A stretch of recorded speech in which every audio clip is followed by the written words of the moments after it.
Our Lady of Piat is a 16th-century Roman Catholic icon of the Blessed Virgin Mary enshrined in Pyatt, in the province of Cagayan, Philippines. It is the town's patroness and is one of the most venerated Marian images of Mary in the Philippines and is referred to as the Mother of Cagayan. The image, one of the oldest in the country, is credited with many miracles including the end of a drought that threatened famine in the Atore's homeland of the Cagayan Valley, where the shrine is located. Pyatt is dubbed the pilgrimage center of Cagayan Valley, because of the thousands of devotees and tourists, some of which are the rich and powerful who shower the shrine with donations and gifts. Names: the image was originally named Nuestra C ± Hora del Santísimo Rosario by the Dominicans. The Ibanag call her Yina Tamnimin, while to many other natives of Pyatt she is known as Apu Bekit, an Ilocano title also used for several other images of the Virgin Mary enshrined in northern Luzon. On June 20, 1954, Apostolic Nuncio to the Philippines Egidio Cardinal Vagnozzi in a ceremony was granted a canonical coronation. The image is also called the Black Virgin Mary, as its skin color is dark brown, which is cited as an appealing characteristic of the Blessed Virgin. History: the itinerary of the Blessed Image of Our Lady of Piat started in Macau from where it was brought to Manila in 1604. Its first home was the convent of the Santo Domingo in Intramuros.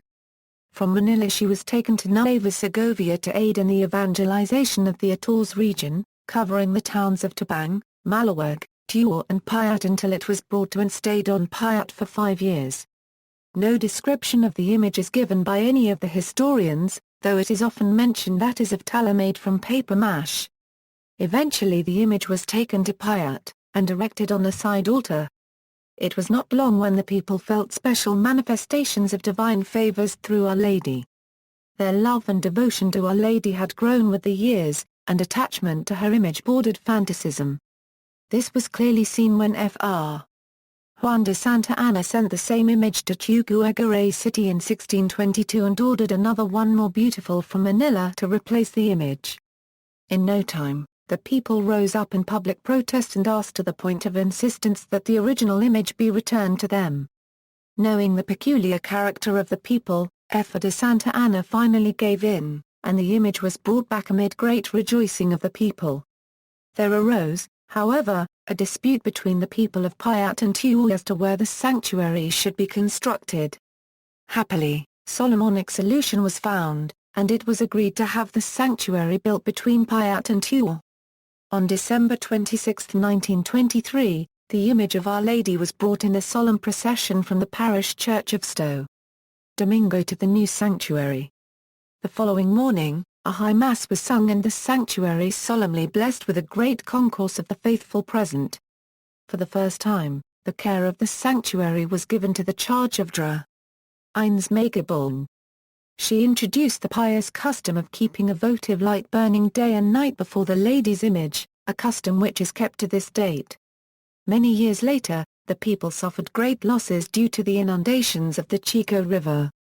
Their deeply rooted devotion to Our Lady prompted them to move her sanctuary near the riverbank in the hope that she would spare them from the scourges of the yearly inundations.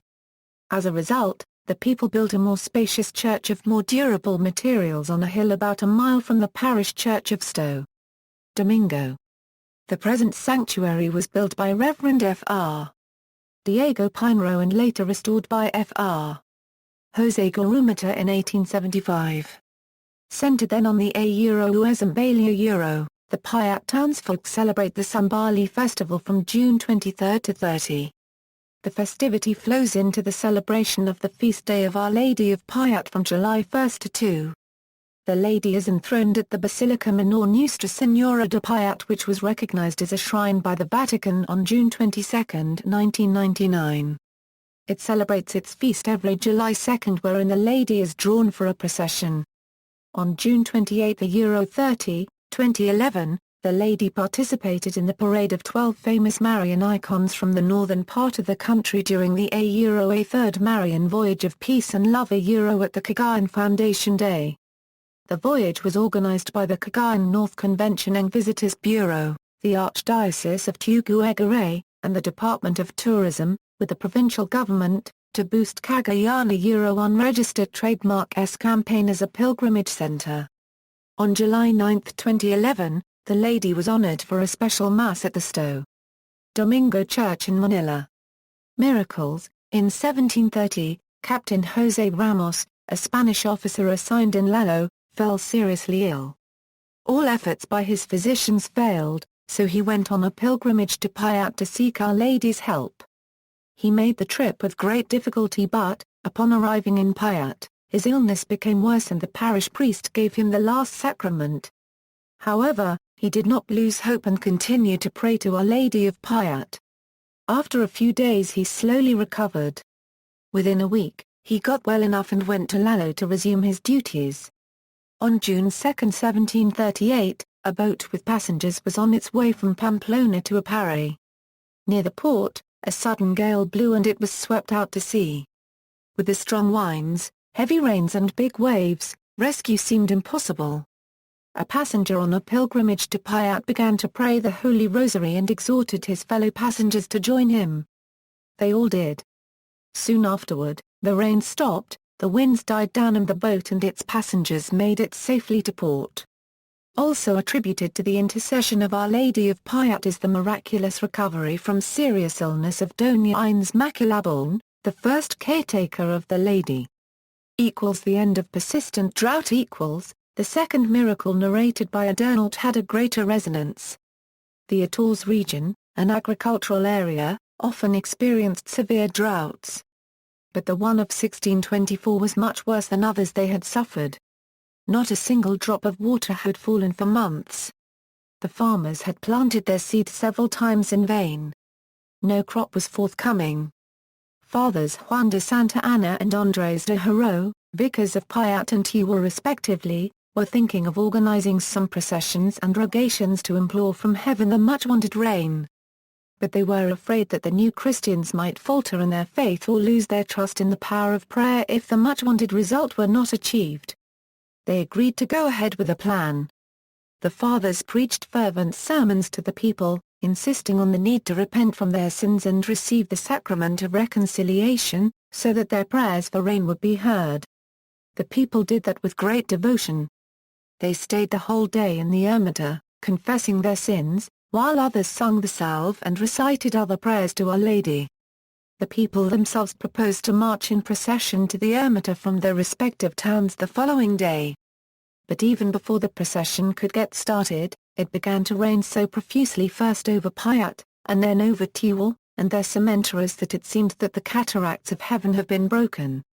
The procession was eventually held but was now a procession of thanksgiving to Our Lady of Pyatt for the favor received. It kept raining uninterruptedly for 3 days. That year there was an abundant crop. A boy recovered from insanity. In one of several of the graces or miracles narrated by Fr. Benito Gomez in a Bulaga boy fell from the roof of the convent. As a consequence of the impact, the boy became insane. When his mother, Do plus or minus a Paula, heard about the misfortune, she lost no time in bringing the young man to Our Lady of Pyatt, where she offered some candles and alms for a mass to be said for the boy. In no time, her son Benito became healthy again and free from his madness. Freed from the grip of a crocodile. A special miracle recounted by Fr.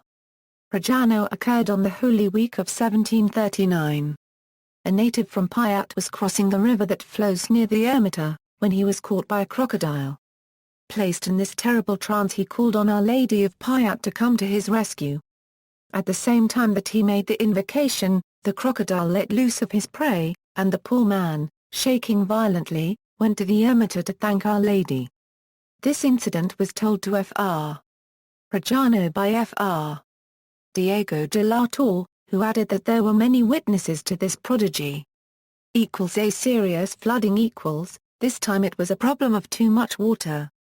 The Azores River overflowed to the point that the water reached a cliff where the ermita was built and the surrounding area, flooding the area and reaching several feet in height. Surprisingly, not a single drop of water entered the church, as if there was an invisible, mysterious wall preventing the water from going in. When, eventually, the river went back to its normal course, The eremita was so dried, clean and tidy that no one would say any rain had fallen and not flooding had occurred in the vicinity.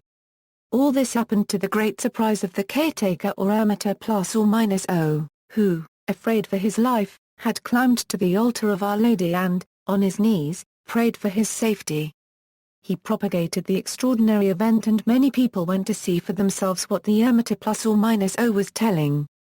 They could verify that it was true when they could see the marks of the height reached by the water on the walls outside but could not detect a single spot or a sign of water inside the church.